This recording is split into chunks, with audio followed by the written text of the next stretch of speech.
ಇದೇ ಪ್ರಥಮ ಬಾರಿಗೆ ಹುಣಸೂರು ತಾಲೂಕು ಪತ್ರಕರ್ತರು ಮತ್ತು ಕುಟುಂಬ ವರ್ಗವು ಪೇಪರ್ ಹಂಚುವ ಹುಡುಗರಿಗೆ ಹಾಗೂ ಆದಿವಾಸಿ ಜನತೆಗೆ ಕಣ್ಣಿನ ತಪಾಸಣೆ ಕಾರ್ಯಕ್ರಮ ಹಮ್ಮಿಕೊಳ್ಳಲಾಗಿದೆ ಎಂದು ತಾಲೂಕು ಪತ್ರಕರ್ತರ ಸಂಘದ ಅಧ್ಯಕ್ಷ ಎಚ್.ಆರ್. ಕೃಷ್ಣಕುಮಾರ್ ತಿಳಿಸಿದ್ದಾರೆ.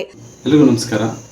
ಇದೇ ಪ್ರಥಮ ಬಾರಿಗೆ ಹುಣಸೂರು ತಾಲೂಕು ಪತ್ರಕರ್ತರ ಸಂಘ, ಹುಣಸೂರು ರೋಟರಿ ಕ್ಲಬ್, ಶಂಕರ ಕಣ್ಣಿನ ಆಸ್ಪತ್ರೆ ಬೆಂಗಳೂರು ಇವರ ಸಂಯುಕ್ತ ಆಶ್ರಯದಲ್ಲಿ ಹುಣಸೂರಿನ ತಾಲೂಕು ಪತ್ರಕರ್ತರ ಕುಟುಂಬಕ್ಕೆ ಮತ್ತು ಪತ್ರಕರ್ತರಿಗೆ ಹಾಗೂ ಪೇಪರ್ ಹಂಚುವ ಮಕ್ಕಳಿಗೆ, ವಿಶೇಷವಾಗಿ ತಾಲೂಕಿನ ಆದಿವಾಸಿ ಜನಗರಿಗೆ ಕುಟುಂಬಗಳಿಗೂ ಕೂಡ 77ನೇ ಸ್ವಾತಂತ್ರ್ಯೋತ್ಸವ ಅಂಗವಾಗಿ ಈ ಒಂದು ಉಚಿತ ಕಣ್ಣಿನ ಆರೋಗ್ಯ ಶಿಬಿರವನ್ನು ಏರ್ಪಡಿಸಿದ್ದು, ಎಲ್ಲ ಪತ್ರಕರ್ತರ ಕುಟುಂಬ ಹಾಗೂ ಪೇಪರ್ ಹಂಚುವ ಮಕ್ಕಳು ಹಾಗೂ ಆದಿವಾಸಿ ಜನತೆ ಇದನ್ನು ಸದ್ಬಳಕೆ ಮಾಡಿಕೊಳ್ಬೇಕು ಅಂಥೇಳಿ ಈ ಮೂಲಕ ತಿಳಿಸ್ತಾ, ಇದು ಗುರುವಾರ ಬೆಳಿಗ್ಗೆ 9 ಗಂಟೆಯಿಂದ ಮಧ್ಯಾಹ್ನ 3 ಗಂಟೆವರೆಗೂ ಇರುತ್ತೆ.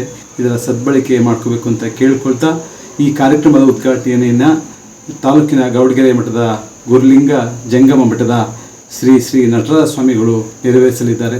ದಯವಿಟ್ಟು ಇದರ ಸದ್ಬಳಕೆನ ಎಲ್ಲರೂ ಮಾಡ್ಕೊಳ್ಬೇಕು ಅಂತ ಹೇಳಿ ಮನವಿ ಮಾಡ್ಕೊಳ್ತೀನಿ. ಜೈ.